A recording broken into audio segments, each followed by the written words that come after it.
Fala minhas amigas, fala meus amigos, tudo jóia? Eu sou Saulo Novaes, um curioso, e sejam todas bem-vindas, sejam todos bem-vindos ao meu, ao seu, ao nosso Papo no Auge, um podcast voltado à troca de ideias, sem censura, sem preconceitos, gerando pra você conteúdo muito inteligente, por essas ondas sonoras, sempre um especialista por episódio, muita informação, muito conhecimento sendo gerado, de modo a amplificar a voz da ciência, a voz da educação, a voz docente. Eis o nosso propósito, vamos pro auge na sua sexta temporada.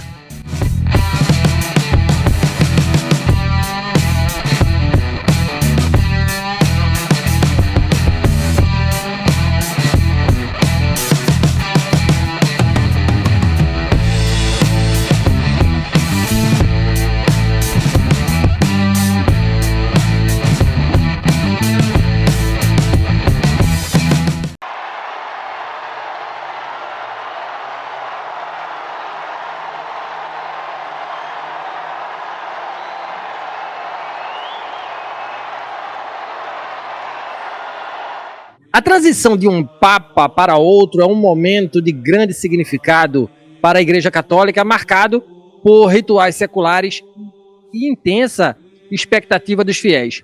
Com a morte do Papa Francisco, encerra-se um pontificado conhecido por seu enfoque na humildade, justiça social e diálogo entre religiões. A Casa de Pedro agora aguarda um novo capítulo com a eleição de Leão XIV. Sua escolha reflete os desafios contemporâneos da Igreja, como a secularização, crises internas e renovação pastoral. Cientes disso, perguntamos quais as perspectivas para a Igreja Católica a partir do papado de Leão XIV. Quem nos responde é o professor doutor Carlos André Cavalcante, docente da Universidade Federal da Paraíba. O professor Carlos é de casa, já esteve aqui no Papo no Auge, episódio 172. Ele atua nas áreas de ciências e história das religiões e é um dos fundadores da área de ciências das religiões na Universidade Federal da Paraíba. Atua também na pós-graduação em história da Universidade Federal da Paraíba também, além de lecionar e publicar em ciências das religiões, história das religiões, teoria do imaginário e história moderna. É líder dos grupos Vida Licet, Religiões, de estudos em intolerância, diversidade, imaginário e Officium, de história da Inquisição, das religiões e do sagrado. O currículo do professor Carlos é extenso e eu só posso dizer isso, né, professor? Habemus Papam e habemos mais um grande Papo no Auge. Professor Carlos, bem-vindo aqui ao nosso podcast mais uma vez. Né? O senhor, como eu disse, é de casa. Veja, satisfação imensa voltar a falar com o senhor e eu já quero saber de imediato, professor, habemus Papam, certo? Sim. Quem é Leão XIV? Ele é um conservador, um moderado, um progressista. O que a escolha do nome Leão revela sobre a intenção simbólica e teológica do novo Papa? Há uma mensagem implícita sobre autoridade, tradição ou combate espiritual? Bem-vindo, professor. Sou de casa mesmo, viu? Já me sinto de casa, fico muito feliz de estar aqui de volta, Saulo, todas e todos que nos acompanham. Muito bom poder contribuir com o Papo no Auge, que é uma referência entre os podcasts e que tem toda uma história de dedicação já ao pensamento levado em podcast, o que é muito importante nesses tempos virtuais. Pois é, habemus Papam e temos uma surpresa geral no cenário das ciências das religiões, da história das religiões, no cenário daqueles que são especialistas em Vaticano, porque surgiu um nome que nem sequer estava no último conclave e que é cardeal há pouco tempo, tem uma história na igreja numa região que, como disse o próprio Papa Francisco anteriormente, é do fim do mundo, não é? Quando ele chegou ao papado, ele disse: eu estou vindo do fim do mundo, ou seja, a nossa querida América Latina, nosso continente. E este Papa é do fim do mundo porque ele passou 40 anos no Peru dedicado à evangelização e à pregação no norte do país. Então, o que nós temos agora é exatamente isso que você pergunta. Que Papa é esse? Quem é essa liderança e de que se trata? E eu diria de cara, o nome Leão tem um simbolismo muito forte. Alguns saíram logo dizendo que se tratava do Leão I, que na tradição hagiográfica, na tradição dos santos, né, teria evitado a entrada de Átila, o Huno, em Roma. Ele realmente estava na comissão diplomática que foi falar com Átila, e Átila não invadiu Roma. Não se sabe historicamente se ele foi a principal figura nessa negociação, mas é isso que é atribuído a ele. No entanto, o próprio Leão XIV já respondeu, e respondeu muito assertivamente, que o nome dele deve ser o seu antecessor de nome imediato, Leão XIII. E aí vem a característica que mais palpita esperança neste novo Papa. Leão XIII foi o Papa que estabeleceu a doutrina social da Igreja como nós a conhecemos hoje. Ali, segunda metade do século XIX, ou seja, já faz um tempinho, né, Saulo? Nós estamos falando de um Papa de 150 anos atrás, um pouco mais. Leão XIII percebeu que a Igreja precisava dar uma resposta ao avanço das questões sociais que a Europa toda assistia. É claro que, da mesma maneira que meu copo d'água aqui, alguém pode dizer que o copo está meio cheio ou meio vazio. Se poderá dizer, é uma resposta ao avanço do socialismo no século XIX. Realmente foi uma resposta da Igreja ao avanço do socialismo. Foi uma resposta que a Igreja vinha evitando dar. E o fato dela dar essa resposta fez com que ela avançasse nas questões sociais.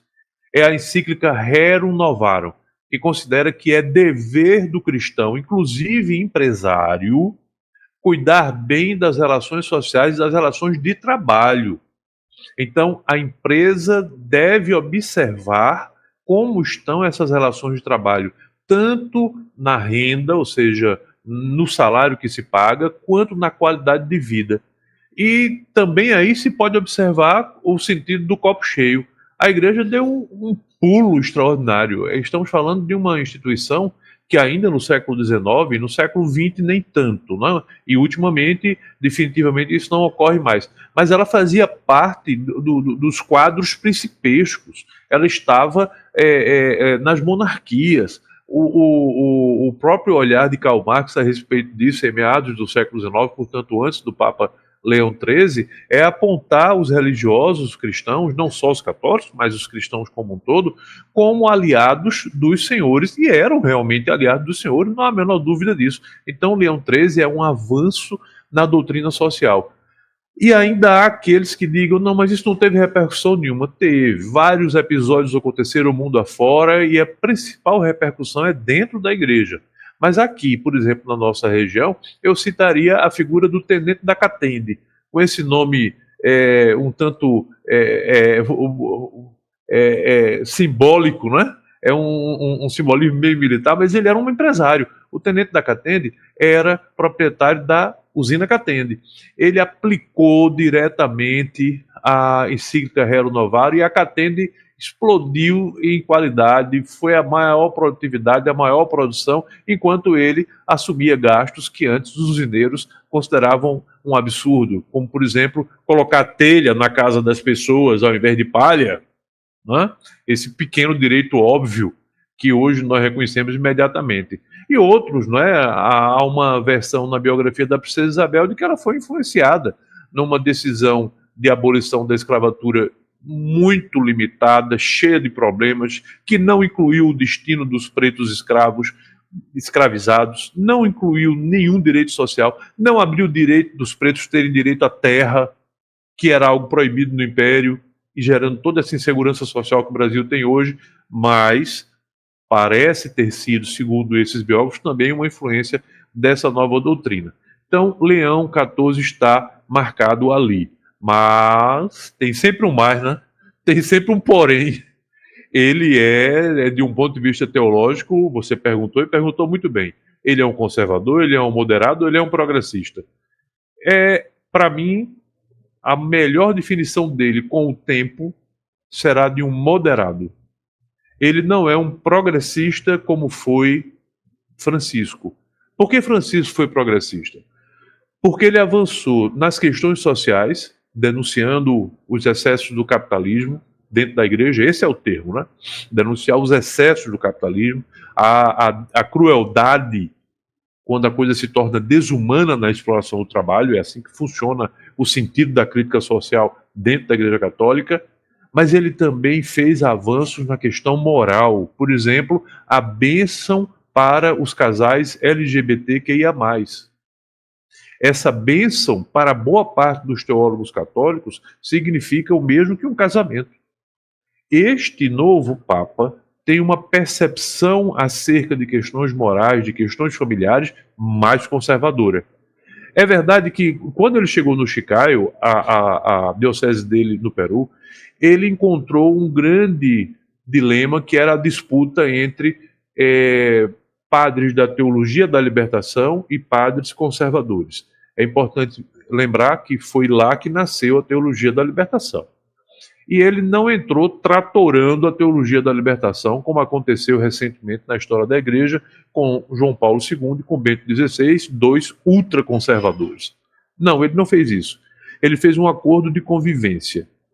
Então, eu acredito que não se deve esperar de Leão XIV, por exemplo, que ele faça censura de silêncio obsequioso, como João Paulo II fez sobre Leonardo Boff, que é o maior nome, o mais conhecido nome da teologia da libertação no Brasil. Mas também não se pode esperar que ele tenha, em relação a questões morais e questões familiares, a mesma abertura que Francisco teve.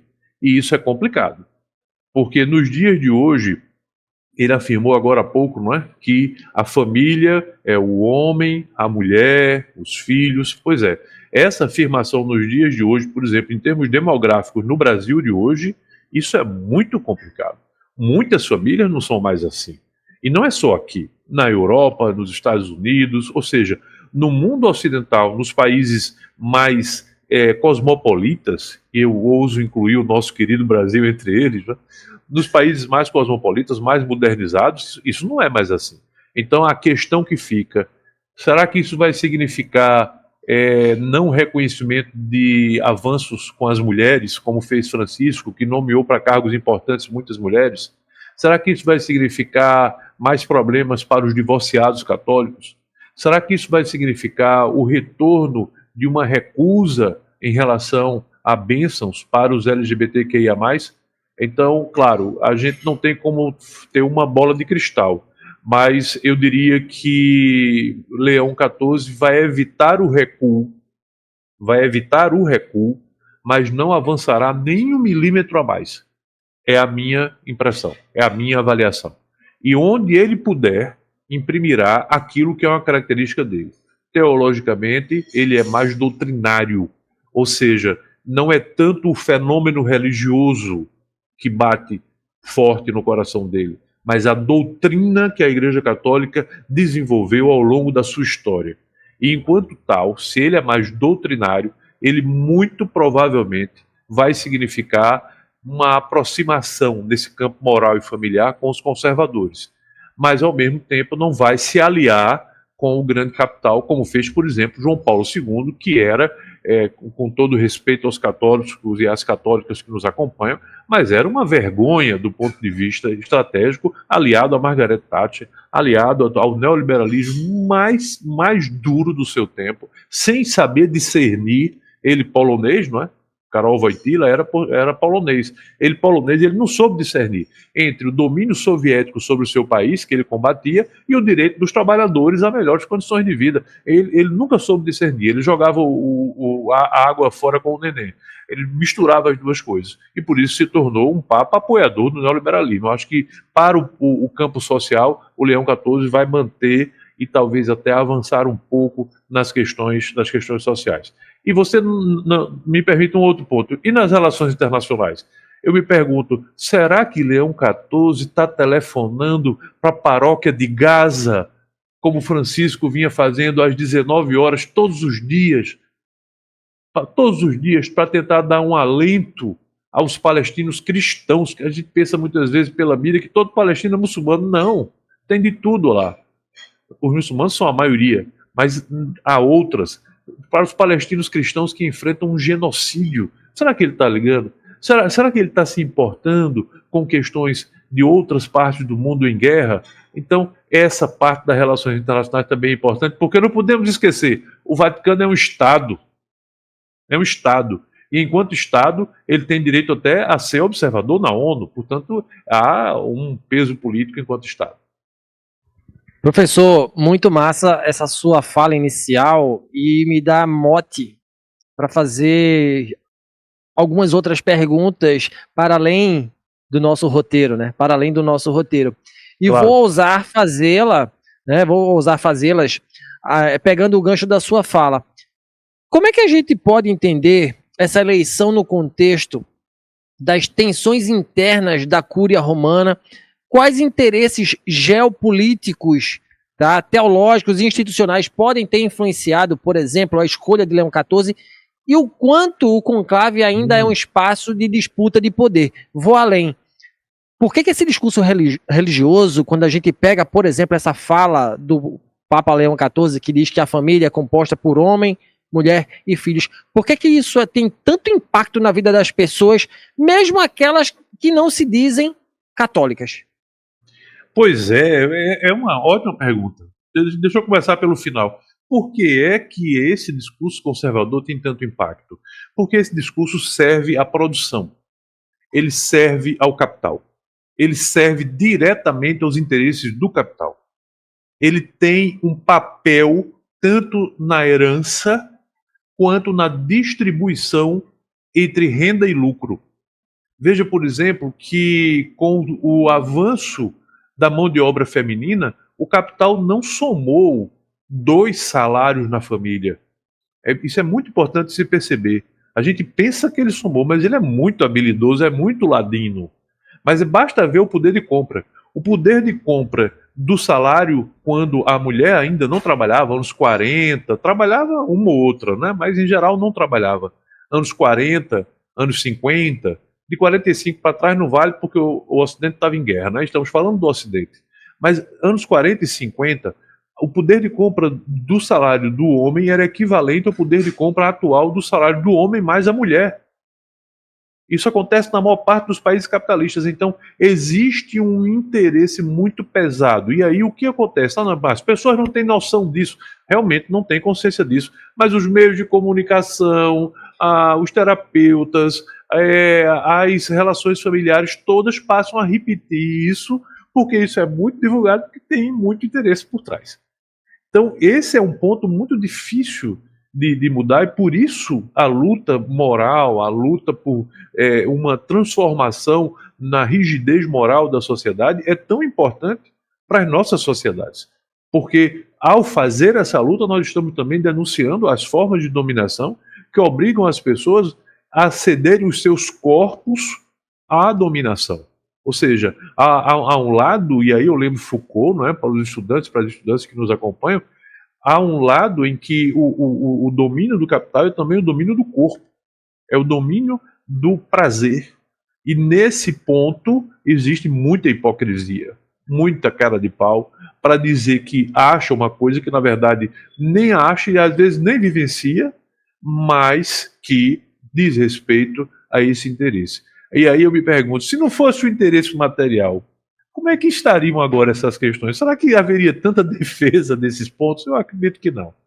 Mas nesse outro ponto que você colocou também tem muita coisa interessante. Como é que esse cara ganhou a eleição? Essa é a pergunta, certo? Como é que esse sujeito ganhou a eleição? Veja, eu acredito que aí a gente tem que ir atrás de Francisco. Francisco com aquele jeitinho brando, sereno, né, uma doçura de pessoa, coisa e tal, era um estrategista político. Veja o que ele fez com o preboste.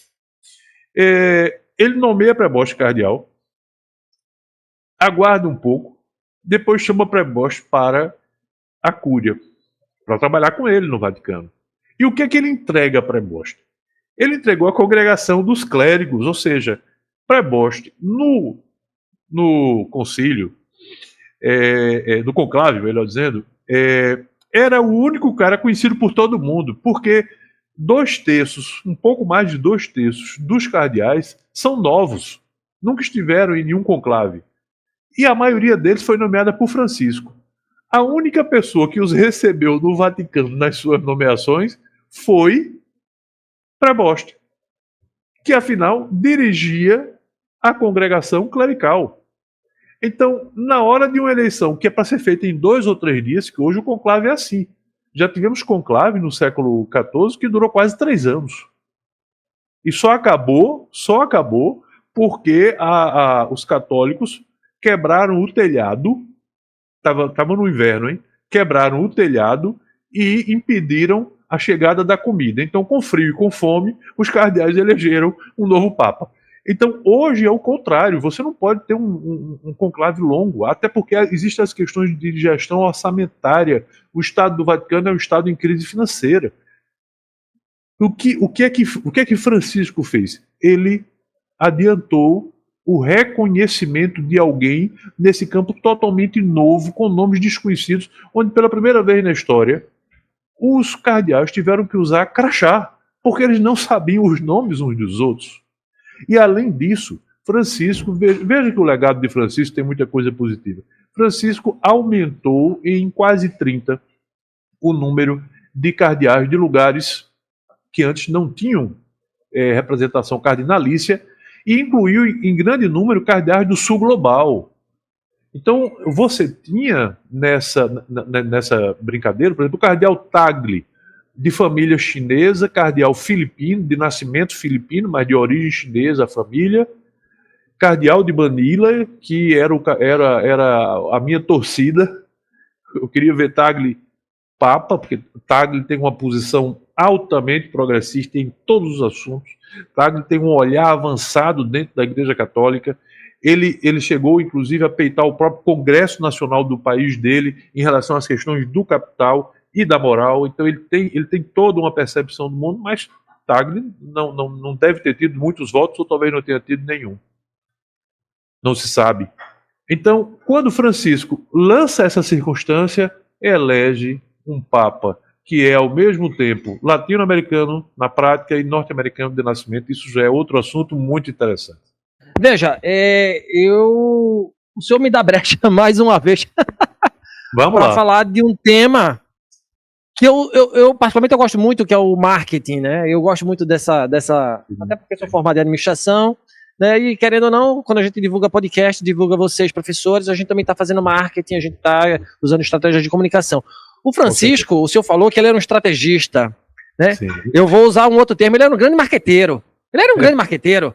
Sem dúvida. Né? Sem dúvida. E aí eu queria entender, veja, a gente está saindo, ele tá colado na nossa mente ainda. A imagem dele está muito fresca, o legado dele está muito fresco ainda, né? E aí eu queria que o senhor dissesse pra gente qual é o papel do marketing religioso e da mídia católica na construção da imagem desse novo Papa, do Robert Prevost, do Leão XIV, né? Além da ratificação dessa teatralização do sagrado, porque é um grande teatro, né, professor? Nesse contexto papal.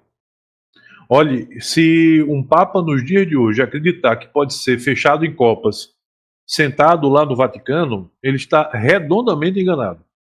Ele já anunciou redes sociais ampliadas, mantém suas contas anteriores pessoais como cardeal, novas contas dele como Papa já foram abertas, as contas estão sendo administradas de maneira muito efetiva, inclusive com uma fala para a juventude muito mais célere, muito mais efetiva, muito mais atualizada do que vinha sendo feito, na minha opinião, como internauta, né? Aí você que é o homem de marketing para verificar se eu estou certo ou errado, mas eu penso que ele vai ter um olhar pragmático típico de um norte-americano em matéria de comunicação.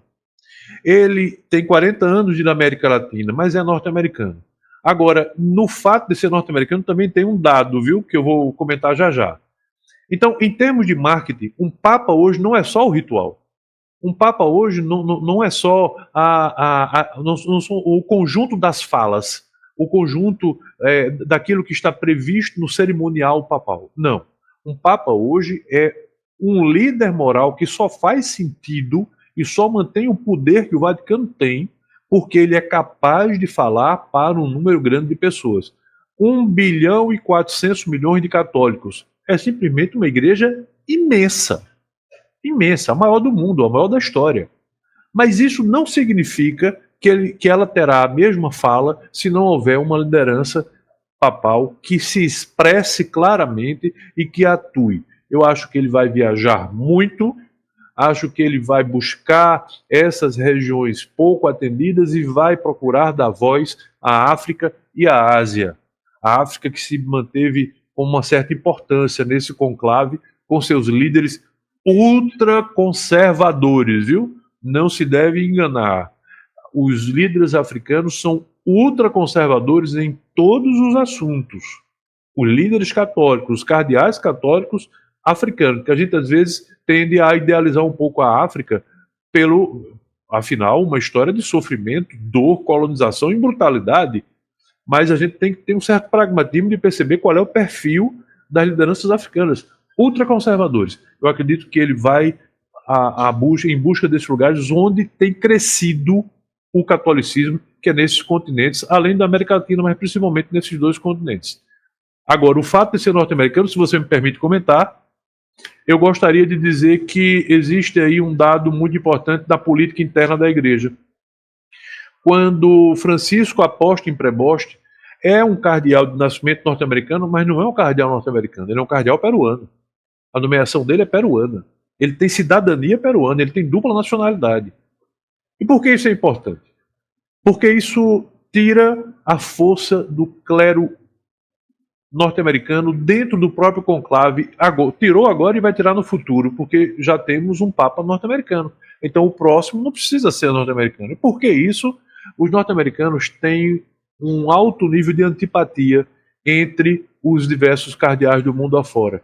É a igreja católica mais rica do planeta em termos nacionais, né? Se a gente pensar a igreja nacional, a igreja católica brasileira, por exemplo, é cheia de dificuldades e alguns pontos aí de alto rendimento, inclusive usando muito o marketing, né? Tem padres aí que são verdadeiros especialistas em marketing. E eu não estou aqui julgando-os, mas muitas igrejas, muitas paróquias não têm um tostão. Então, essa situação é bem diferente. Nos Estados Unidos, existe uma eficiência de gestão espetacular. Eu acompanhei recentemente 2 anos de transformação de uma paróquia de anglicana para católica.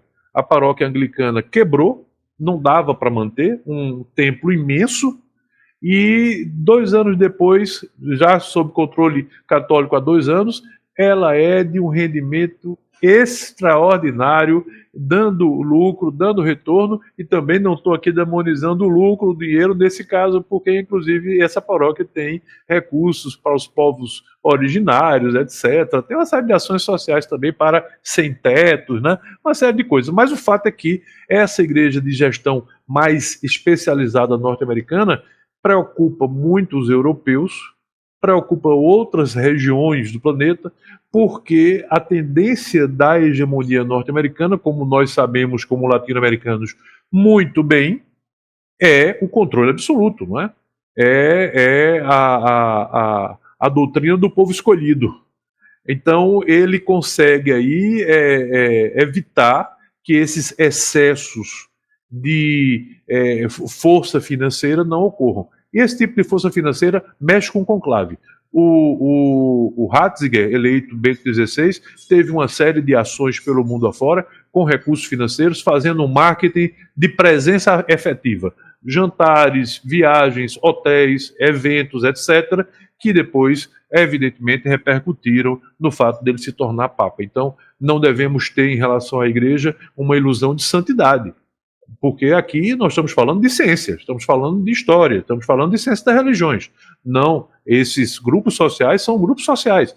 O interesse, o peso político, a divisão é muito grande. Os ultraconservadores perderam esse conclave. Sabe-se aí de ouvir dizer agora, porque alguma coisa sempre vaza depois, não é? Que eles não chegaram aí para o penúltimo escrutínio com força eleitoral. Agora, o que isso significa em termos de nome, eu ainda não consegui pescar. Estou tentando. Então, quem é que não chegou? Quem é que ainda arriscou chegar? Porque, principalmente entre os europeus, muitos conservadores se estabelecem como uma espécie de resistência europeia às transformações que a Igreja vem tendo nesses últimos 12 anos. Muito bacana. Veja, eu queria fazer uma pergunta que não está no nosso roteiro. Aproveitando o ensejo de que o novo Papa ele é norte-americano de nascimento, e estamos numa gestão a segunda de Donald Trump. Qual é essa relação? Existe uma relação de proximidade, até porque o Donald Trump, né, meio que deu uma vaticinada ali que o próximo Papa poderia ser norte-americano, né, antes da eleição se concretizar. Verdade. Então, como é que o senhor enxerga essa relação Estados Unidos, Trump e Papa Leão XIV, hein? Isso foi muito interessante, até porque Trump simplesmente postou-se com inteligência artificial vestido de Papa na sua própria rede e na rede da presidência norte-americana. Cada dia que passa, eu, acendo mais a minha atenção para perceber que talvez nós estejamos diante de uma crise absoluta de ego de um presidente norte-americano que pega o país num momento difícil e é absolutamente egóico. Mas o fato é que ele fez isso. E o que aconteceu? Antes da porta fechar, né, porque conclave significa com chave, né? Antes da chave ser passada, o cardeal de Nova York foi obrigado a dizer, perguntado, né, que acreditava que Trump não tinha nada a ver com isso. E logo em seguida Trump disse também, ou seja, os dois combinaram, né? Os dois combinaram de dizer que ele não tinha nada a ver com isso. Mas aquilo queimou uma possibilidade de cardeal norte-americano mais competitivo, aumentando a antipatia. Porque foi de uma grosseria, de uma violência simbólica. E Donald Trump não tem noção disso. Ele é tão alienado em termos do outro, né, em termos de saber o que é que o outro pode ou não receber. Essa semana tratou mal o presidente sul-africano. Ele é tão alienado que ele não percebeu que seria uma violência simbólica. Então, o que acontece agora? Se você tem uma relação difícil. Trump logo em seguida disse, depois da eleição, disse que queria muito conhecer Prevost. O que significa isso? Ele não conhecia. O fato dele não ter conhecido o cardeal antes mostra também que, se não conhecia, não havia aí a possibilidade de uma relação mais próxima. E logo ele envia os seus representantes, seu vice, inclusive, para se reunir com o Papa. Se reuniram essa semana. Nessa reunião, uma avaliação acerca das questões morais, das questões geopolíticas. Portanto, há uma tendência dessa administração norte-americana ter em relação ao papado uma atenção que não se viu nas últimas administrações norte-americanas. Interessante, não é? Por quê? Acredito que se pode resumir numa frase que inclusive foi objeto de um artigo meu para o jornal A União e para o jornal O Poder, um de Pernambuco e outro da Paraíba. Nesse artigo eu dizia que o grande capital não havia previsto a eleição de um homem como Francisco. Durante esses 12 anos, Francisco foi uma das poucas vozes de peso internacional, criticando abertamente os excessos do capital, criticando a exploração do trabalho, criticando o horário de trabalho, a quantidade de horas trabalhadas, a posição da mulher nas relações de trabalho, a inexistência de direitos sociais e direitos trabalhistas em alguns países. Ele fazia isso abertamente. Então, Francisco foi um ponto fora da curva para o capital. O mundo passou a ter um Papa batendo de frente em relação às questões financeiras e econômicas que dominam o mundo capitalista no dia de hoje. Agora é preciso ter mais cuidado, e ainda mais com a extrema-direita no poder, que hoje é uma extrema-direita diferente daquela do início do século XX, da primeira metade do século XX, é uma extrema-direita totalmente ligada ao mercado liberal, ao mercado financeiro, ao grande capital e ao seu lucro pornográfico que torna as nossas nações recolonizadas, né? Colônias de novo tipo, como acontece, por exemplo, nos juros que se paga nos países chamados em desenvolvimento ou subdesenvolvidos, só para citar um único exemplo. Então, acredito que agora nós vamos ter uma situação de relação Estados Unidos-Vaticano muito mais intensa, com muito mais cobrança, com muito mais presença. E como não estamos diante de um Francisco, mas de um Prevost, de um Leão XIV, sendo ele um papa de nascimento norte-americano, com um conservadorismo teológico maior, pode ser que isso tenha repercussões no papado. Bacana, professor. Veja, para a gente pavimentar aqui, né, questões polêmicas, o senhor já deu uma pincelada lá atrás na sua fala. Como é que o senhor imagina que o novo Papa irá discutir temas como celibato, ordenação de mulheres? Sou louco para, sou muito curioso para saber como seria uma ordenação de mulheres, por exemplo, direitos LGBTQIAPN+, meio ambiente, migração e justiça social, hein? Ah, boa. Excelente temática, hein? Pauta, com certeza, do que ele tem dito. Como é que vai discutir isso? Nas primeiras falas, Leão XIV já disse que terá uma igreja sinodal. O que significa isso? O Papa tem uma centralidade de poder muito forte.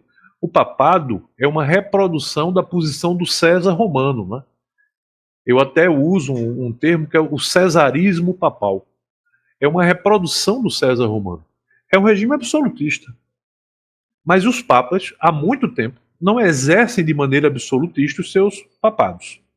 Porque o mundo contemporâneo, as transformações sociais, o Ocidente como ele está, é difícil imaginar um absolutista no meio disso tudo. Mas ele tem esse poder. No entanto, como aconteceu com Francisco, ele não só pessoalmente desistiu desse poder, mas Francisco anunciou que iria fazer um papado sinodal, sínodos, ou seja, escutar os outros. O sínodo é o espaço em que a igreja é ouvida.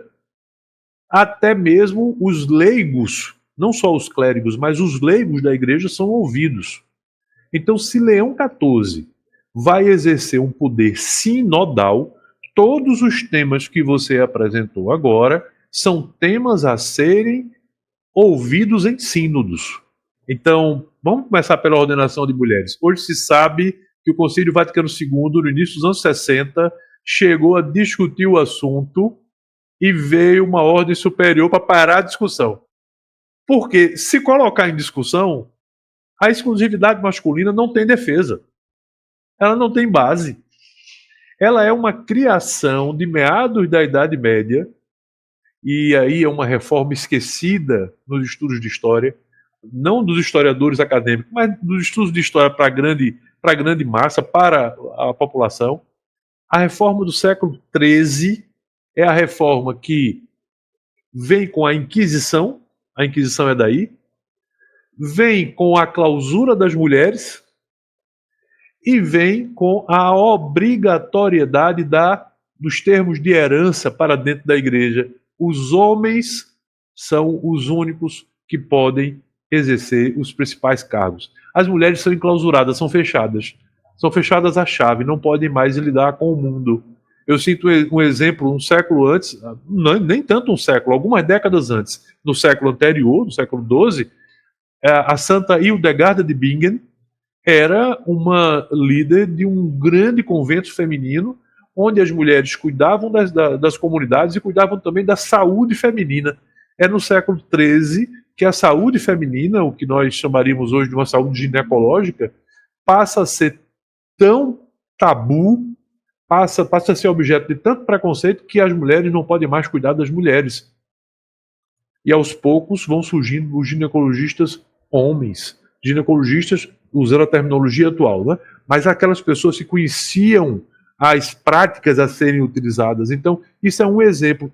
A Santa Hildegarda de Bingen morreu antes da Inquisição, ainda bem, morreu antes desse fechamento, mas as suas herdeiras da graça original do convento sofreram profundamente, e a sua história só foi revelada nos anos 60, quando, dentro do movimento contracultural, uma antropóloga visitou o convento e descobriu o baú com as histórias de Santa Hildegarda de Bingen.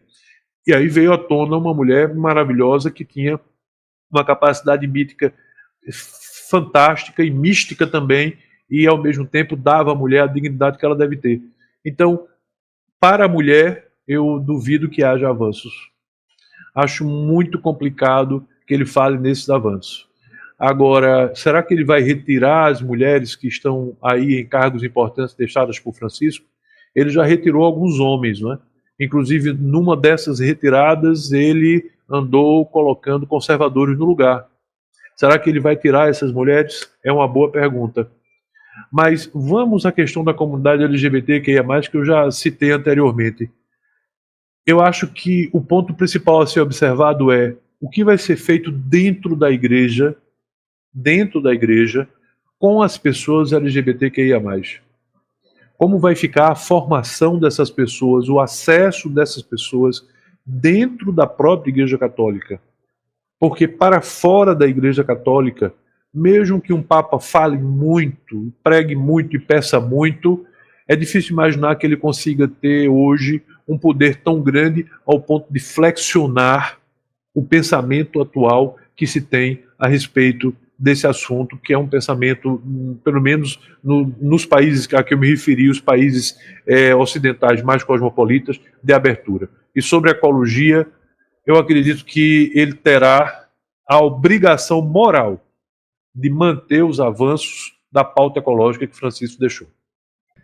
Muito bacana, professor, muito bacana. Para a gente fechar aqui, esse bate-papo aqui com o senhor, como o campo das ciências, da religião, ela pode nos ajudar a compreender, além da superfície institucional, esse momento de transição papal, né? Quais ferramentas analíticas são úteis para pensar o futuro da Igreja Católica hoje, levando em conta, por exemplo, professor, que há uma estagnação, né, do número de fiéis, embora a gente tenha percebido um aumento no continente africano, né, mas quando a gente faz o menos e mais, a gente tem percebido uma estagnação.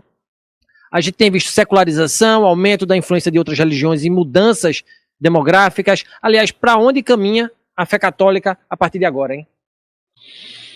Opa! Mas olha só, é uma pergunta e tanto. E o que acontecerá, não é, com a fé católica no desenrolar desse processo? Eu gostei muito dessas questões que você trouxe para finalizar. Eu penso que o que nós vamos ter como desdobramento para a fé católica é o resultado de todas as realizações recentes desses papas que eu citei, juntamente com Francisco, num papado que vai tentar consolidar uma aproximação, consolidar um equilíbrio entre uma tradição conservadora, um Papa aberto a avanços progressistas e essa necessidade, principalmente, de manter a fé católica antenada com o mundo atual. Nós não temos mais condição de realizar os retornos que estão sendo ameaçados agora. Entre os conservadores que foram nomeados, alguns deles defendem o retorno do direito dos padres rezarem a missa totalmente em latim. Uma das missas rezadas recentemente pelo Leão XIV, com exceção da homilia, o restante foi em latim. Então, isso significa que nós temos uma reação contrária ao latim em ciências das religiões? Você perguntou sobre ciências das religiões, que é tão importante. Não é isso. Nós reconhecemos em todas as religiões o direito de terem suas línguas sagradas. A língua sagrada dentro da Igreja Católica é o latim.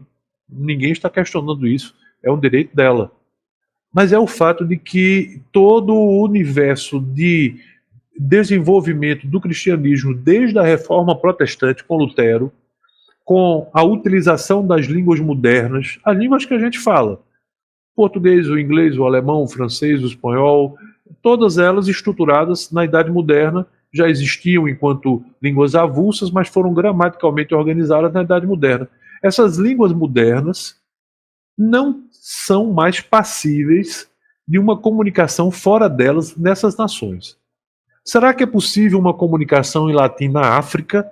Olhe, pelo que a gente nota dos párocos africanos, eu acredito que não. Muito pelo contrário. Os párocos africanos fazem uso de danças, de batuques, de ritos, de fumaças. É cultura culturas diferentes dentro da África, que sem essa intercomunicação não existe avanço. Então, o papel das ciências das religiões, acho eu, deve vir através da história das religiões. Por que é que eu afirmo que levantar a noção de que vai haver um retorno do latim é incongruente? Porque a história mostra. A história mostra que a Igreja Católica só começou a respirar, a se refazer dos dois grandes dilemas que ela enfrentou, um no século XVI com a Reforma Protestante e ao longo do XVII, do XVIII, e o outro através da Ilustração Iluminista no século XVIII, com muitas repercussões, inclusive no século XX. Ela só se recuperou porque ela se modernizou. Ela procurou acompanhar essas transformações. Então, o que é que a ciência das religiões pode oferecer? Pode oferecer história, principalmente. Pode oferecer informação sobre tudo o que vem acontecendo na história ocidental. E, sim, pode, com certeza, oferecer fenomenologia. Lembrar os próprios cristãos católicos do fenômeno religioso cristão que está na base da igreja, que muitos católicos esquecem quando vão para a doutrina da igreja e deixam de lado aquilo que é o amor, a fraternidade, a busca da igualdade entre os homens, não é? E, principalmente, a capacidade de esperançar no mundo de tantas injustiças sociais, de tanta desigualdade, que o próprio Jesus deixou como uma mensagem, não é? Não são os ricos que vão primeiro, são os pobres. Isso está no Evangelho. Então, quando nós nos referimos a ideias avançadas socialmente, nós não estamos fazendo nada fora daquilo que a Igreja Católica considera boa para si mesma, ou qualquer igreja cristã, não é? Isso é Evangelho de Jesus Cristo. Muito massa, professor, e me permita que a gente não caia em heresia, dizer que o nome do Papa é Leão XIV e ele certamente está olhando para o Esporte Clube do Recife, para que ele saia dessa situação. O Leãozinho de Recife precisa se espelhar na ascensão do Leão XIV. Até porque o Leão do Esporte é o Leão 20, é o 20º colocado do campeonato, o último. Então não é possível. Se ele pelo menos fosse o 14, não cairia para a segunda divisão. Não é verdade? Boa. Então, gostei. Então agora eu acredito que no futuro nós vamos ter um Papa Cobra Coral primeiro. Olha aí, está vaticinando. É um profeta. Aí depois, né, dessa brincadeira que a gente não vá queimar no fogo, né, lá de baixo, né, professor? A gente chega ao fim deste profético Papo no Auge. Eu conversei com o professor Dr. Carlos André Cavalcante, docente da Universidade Federal da Paraíba. Na pauta, o papado de Leão XIV e os rumos da Igreja Católica. Professor, muito obrigado. Sempre um prazer conversar com o senhor. Além de muito conhecimento, um espírito super vivaz, super alegre. Obrigado por sua participação mais uma vez. Gratidão pela partida, professor. Saulo, eu que agradeço. Uma alegria imensa estar aqui de volta no Papo no Auge e conte sempre comigo. Um abraço para todas e todos que nos acompanham. Joia. Quem quiser lhe acompanhar, como é que faz, hein, professor? Mais uma vez. Com certeza. Cavalcante.carlosandré no Instagram. Cavalcante.carlosandré. Cavalcante com I. Show. Obrigado, viu, professor? Tenhamos uma semana abençoada, né? Amém. Aê, boa. Valeu, prof. Grande abraço. Valeu. Tudo de bom. E se você gostou desse conteúdo, não esqueça de avaliar o podcast Papo no Auge nos principais agregadores de áudio. Nos siga nas mídias sociais, no Instagram, @Papo no Auge, no LinkedIn, Saulo Novaes. Compartilhe o nosso programa na sua rede de amigos. Estamos integralmente nos principais agregadores de podcast e também no YouTube. Quer ser um parceiro do Papo no Auge? Então se associe ao nosso programa por meio da plataforma Catarse de financiamento coletivo e também via Mercado Pago. Com planos de 5, 10, 30, 50 e 100 reais, você se torna um membro de nosso podcast e nos ajuda a conversar com mais professores mundo afora. Um grande abraço a todo mundo e bora pro auge.